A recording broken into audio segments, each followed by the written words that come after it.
Good evening students. बच्चों, आज हम लोग इसमें डिस्कस करेंगे next topic crystal field theory. बहुत ही इंपॉर्टेंट और बहुत ही इंटरेस्टिंग टॉपिक है क्रिस्टल फील्ड थ्योरी।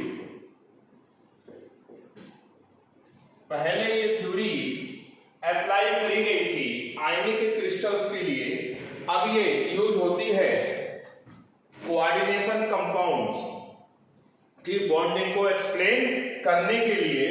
इस थ्योरी के जो मेन पोस्टुलेट्स थे वो ये थे, इस थ्योरी में सेंट्रल मेटल आयन को माना गया है पॉजिटिवली चार्ज्ड पॉइंट चार्ज और लिगेंड को माना गया है negatively charged point charge. Point charge इसलिए एज्यूम करा गया है क्योंकि उन दोनों प्लस और माइनस के बीच में जो लगने वाला फोर्स है वो इसमें एज्यूम करा गया है इलेक्ट्रोस्टैटिक फोर्स ऑफ अट्रैक्शन, और इलेक्ट्रोस्टैटिक फोर्स ऑफ अट्रैक्शन यानी कूलम्ब्स लॉ पॉइंट चार्ज में ही एप्लीकेबल होता है। जब लिगेंड को नेगेटिव माना है और मेटल को पॉजिटिव, उन दोनों के बीच में जो लगने वाला फोर्स है वो माना है electrostatic force of attraction. It means the bonding between metal and ligand is purely ionic, यानी इस थ्योरी में मेटल और लिगेंड के बीच के बॉन्ड को माना गया है आयनिक बॉन्ड, जबकि वो होता है कोऑर्डिनेट बॉन्ड। लेकिन इस थ्योरी में हर चीज को मतलब जो भी एक्सप्लेन करा गया है उसमें ये माना है कि मेटल और लिगेंड के बीच का जो बॉन्ड है वो आयनिक बॉन्ड है। दूसरी बात, अगर लिगेंड नेगेटिव है एनायन, तब तो ये मेटल पॉजिटिव है, जब ये इसके पास आएगा तो इन दोनों में अट्रैक्शन होगा। और अगर लिगेंड न्यूट्रल है जस्ट लाइक दिस, तो इसमें एक डाइपोल होगा और उस डाइपोल का जो नेगेटिव एंड है वो इसकी तरफ अट्रैक्ट होगा। अगर नेगेटिव लिगेंड है एनायन तब तो अट्रैक्शन हो गया, और अगर न्यूट्रल लिगेंड है तो उस न्यूट्रल लिगेंड का जो नेगेटिव पोल होगा, जो डाइपोल बनेगा, उसका नेगेटिव पोल इसकी तरफ अट्रैक्ट होगा। नेक्स्ट जो इंपॉर्टेंट पॉइंट था वो इसमें ये था, ये डी ऑर्बिटल्स होते हैं, इसको नाम देते हैं डी एक्स वाई, इसको डी वाई जेड और इसको डी। ये मैं फर्स्ट लेक्चर में आपको बता चुका था। इन तीन ऑर्बिटल्स को बोलते हैं T2G और आखिर की दो को बोलते हैं EG। जब लिगेंड आएगा मेटल के पास तो लिगेंड मेटल के इलेक्ट्रॉनों को रिपेल करेगा, जिस वजह से ये मेटल की डी ऑर्बिटल्स स्प्लिट हो जाएंगी, और जब भी स्प्लिटिंग होगी तो यहां से होगी। T2G वाला पार्ट अलग होगा और EG वाला, यानी यहां से इसकी स्प्लिटिंग होगी, और स्प्लिटिंग हो जाएगी तो जिस पे ज्यादा रिपल्सन होगा वो ऑर्बिटल ऊपर जाएंगी और जिस पे कम रिपल्सन होगा वो नीचे। ये T2G है और ये EG है, और इनके बीच का ये जो एनर्जी डिफरेंस है इसको बोलते हैं crystal field splitting energy. The energy difference between T2G orbitals and EG orbitals is called crystal field splitting energy, CFSE। अब हम पढ़ेंगे splitting of d orbitals in octahedral complexes।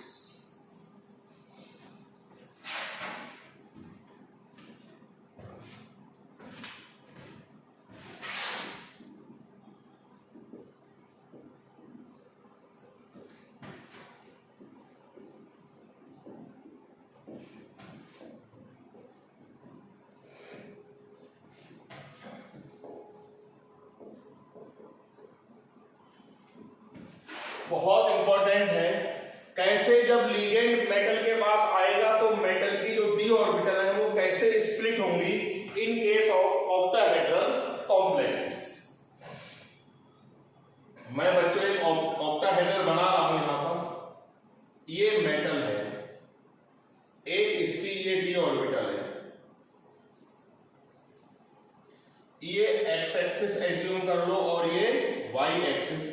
तो जो ये ऑर्बिटल मैंने रिप्रेजेंट करी, ये मेटल की ऑर्बिटल है D X square Y square, क्योंकि जो इसके लोब्स हैं वो लाई करते थे एक्स एक्सिस पे, और तो यही डी ऑर्बिटल मैंने यहाँ पे लाके रख दी, यानी ये एक डी ऑर्बिटल है और उसका नाम है D X square Y square. ये है डी जेड स्क्वायर,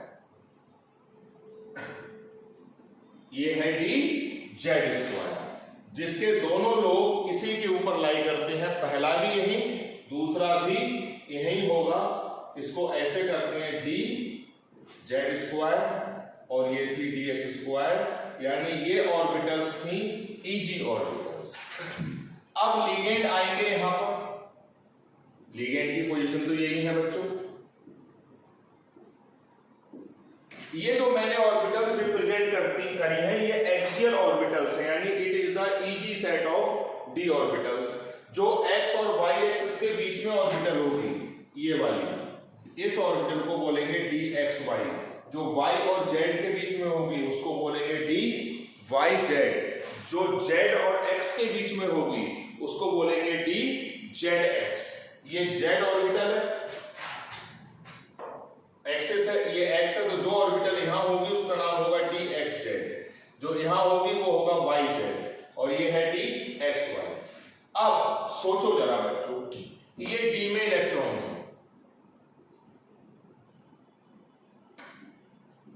जब लिगेंड आएगा तो लिगेंड इजी वाले इलेक्ट्रॉनों को ज्यादा रिपेल करेगा, क्योंकि इनके ज्यादा पास है, और T2G वालों से दूर है। देखो डिस्टेंस ज्यादा है तो यहां पर रिपल्सन कम होगा। कूलम्स लॉ लग रहा है, डिस्टेंस बढ़ेगा तो फोर्स कम। यानी जब भी ऑक्टाहेड्रल कॉम्प्लेक्सेस में लिगेंड आएंगे तो वो मेटल की इजी ऑर्बिटल्स पे रिपल्सन ज्यादा लगाएंगे, T2G ऑर्बिटल्स पे रिपल्सिव फोर्स कम लगेगा, क्योंकि लिगेंड इजी ऑर्बिटल्स के इलेक्ट्रॉनों के ज्यादा क्लोज है और T2G से दूर है।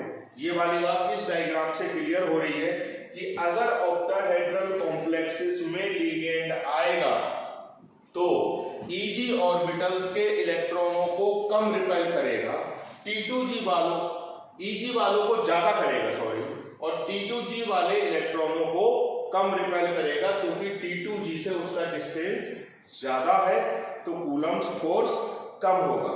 इजी ऑर्बिटल्स के बहुत क्लोज है तो वहां पे रिपल्सिव फोर्स ज्यादा होगा। यानी जब लिगेंड आएगा ऑक्टाहेड्रल कॉम्प्लेक्स बनाने तो उसका रिपल्सन इजी इलेक्ट्रॉन्स पे यानी इजी ऑर्बिटल्स पे ज्यादा होगा और T2G पे कम। ये क्लियर हो गया? अब देखो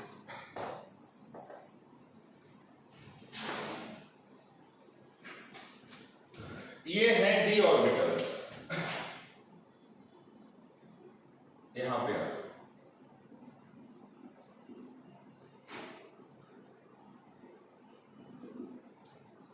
इन सबकी एनर्जी बराबर है तो इनको हम बोलेंगे डीजेनरेट।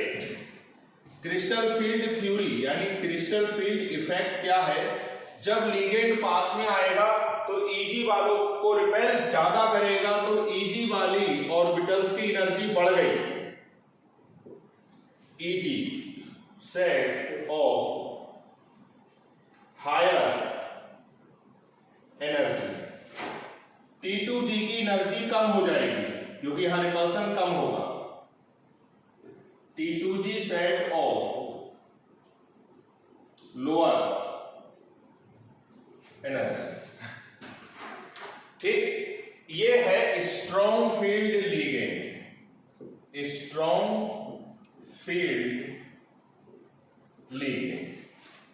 अगर वीक फील्ड लिगेंड होता, अगर वीक फील्ड लिगेंड होता तो सेम स्प्लिटिंग होती, लेकिन वीक फील्ड कम रिपेल करते हैं तो वीक फील्ड इस गैप को कम क्रिएट कर पाएगा। इस जितना ज्यादा स्ट्रॉन्ग फील्ड होगा उतना ये गैप ज्यादा होगा। वीक फील्ड होगा कम, और वीक फील्ड होगा और कम, और वीक फील्ड होगा और कम, और इसी एनर्जी को हम बोलते हैं CFSE, crystal field splitting energy. इसको बोलते हैं 10dQ या 1 डेल्टा O।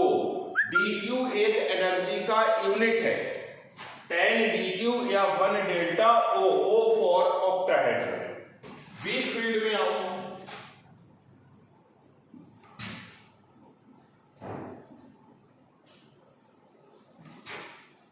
ये Eg सेट है हायर एनर्जी का और ये T2G है लोअर। ये जो एनर्जी डिफरेंस है इनका, इस एनर्जी डिफरेंस को भी हम नाम देंगे 10dQ। वीक फील्ड में 10dQ का अमाउंट कम होता है, स्ट्रॉन्ग फील्ड में 10dQ का अमाउंट ज्यादा होता है। इसी क्रिस्टल फील्ड स्प्लिटिंग एनर्जी से रिलेट करके हम निकालते हैं कि कौन स्ट्रॉन्गर लिगेंड है और कौन वीक फील्ड लिगेंड है। जिस लिगेंड के लिए ये CFSE की वैल्यू ज्यादा होगी वो स्ट्रॉन्ग फील्ड, जिसके लिए कम होगी वो वीक फील्ड, और वीक फील्ड एक दूसरे से हम कंपेयर भी कर सकते हैं। यहां पर देखना बच्चों, जब एक इलेक्ट्रॉन इन ऑर्बिटल्स में आएगा तो उसकी वजह से एनर्जी बढ़ जाएगी 6dQ अमाउंट से, और यहां पर कम हो जाएगी 4dQ अमाउंट से। ये नेगेटिव का मतलब डिक्रीज हो रही है, इस पॉजिटिव का मतलब इंक्रीज डिफरेंस 10dQ, क्योंकि यहां पर एक इलेक्ट्रॉन की एनर्जी है 4dQ और इलेक्ट्रॉन्स होंगे 6 4 जा 24 एनर्जी हो गई माइनस की। यहां पर एक इलेक्ट्रॉन की एनर्जी है 6dQ और इलेक्ट्रॉन्स है 4 6 जा 24 कम हुई, 24 बढ़ी, एवरेज वहीं पे आ गया। सिमिलरली यहां जब इलेक्ट्रॉन जाएगा यहां Eg ऑर्बिटल्स में तो एनर्जी बढ़ जाएगी 6dQ अमाउंट से, और जब इनमें आएगा T2G में तो कम हो जाएगी 4dQ अमाउंट से, डिफरेंस 10dQ हो गया। क्योंकि यहां पर उतनी ही एनर्जी डिवाइड हुई 4 इलेक्ट्रॉन्स में, तो एक इलेक्ट्रॉन के हिस्से में आई 6dQ, यहां पर उतनी ही एनर्जी डिवाइड हुई 6 इलेक्ट्रॉनों में, तो एक के हिस्से में आई 4 6 4 जा 24, यहां पर 4 6 जा 24 प्लस 24 माइनस 24, डिफरेंस वहीं पे आ गया। इसको पढ़ते हैं crystal field effect, CF crystal field effect की वजह से d ऑर्बिटल्स स्प्लिट हुई। तो हमने इसमें पढ़ा कैसे जब स्प्लिटिंग हुई in case of octahedral complexes, Eg orbitals की एनर्जी बढ़ी। क्यों बढ़ी? क्योंकि Eg ऑर्बिटल्स के इलेक्ट्रॉनों के लिगेंड बहुत क्लोज था, जिस वजह से रिपल्सिव फोर्स ज्यादा थे। रिपल्सिव फोर्स ज्यादा होने की वजह से इनकी एनर्जी बढ़ गई, पोटेंशियल एनर्जी इनकी बढ़ गई और इनकी कम हो गई। जितनी इसकी बढ़ी उतनी ही इसकी कम हुई। जब इसको आप तोड़ोगे ऐसे करके ऊपर को फोर्स लगाओगे तो एक की एनर्जी बढ़ेगी और दूसरे की कम होगी। जितना स्ट्रॉन्ग फील्ड होगा उतना ये गैप ज्यादा होगा, वीक फील्ड होगा तो ये गैप कम होगा, और इस गैप की इस एनर्जी को this energy difference is known as crystal field splitting energy. इसकी डेफिनेशन हो जाएगी, it is the energy difference between T2G and Eg orbitals. जितना स्ट्रॉन्ग फील्ड लिगेंड होगा उतनी CFSE की वैल्यू ज्यादा होगी, और इसको रिप्रेजेंट करते हैं dQ से। जैसे मास का एक यूनिट होता है, आपने पढ़ा होगा AMU, तो AMU मास का यूनिट है ना, जैसे ग्राम है, किलोग्राम है, वैसे ही AMU बहुत छोटा यूनिट है। ऐसे ही जूल एनर्जी का यूनिट होता है लेकिन वो बड़ा, dQ एनर्जी का यूनिट होता है बहुत छोटा। तो ये एनर्जी डिफरेंस को हम बोलेंगे CFSE, crystal field splitting energy. Octahedral में मैंने आपको स्प्लिटिंग बता दी। अब हम सुनेंगे splitting of d orbitals in tetrahedral complexes, फिर इसमें इलेक्ट्रॉन्स की फिलिंग करके हम देखेंगे। आज के लिए इस वीडियो में इतना ही। Thank you.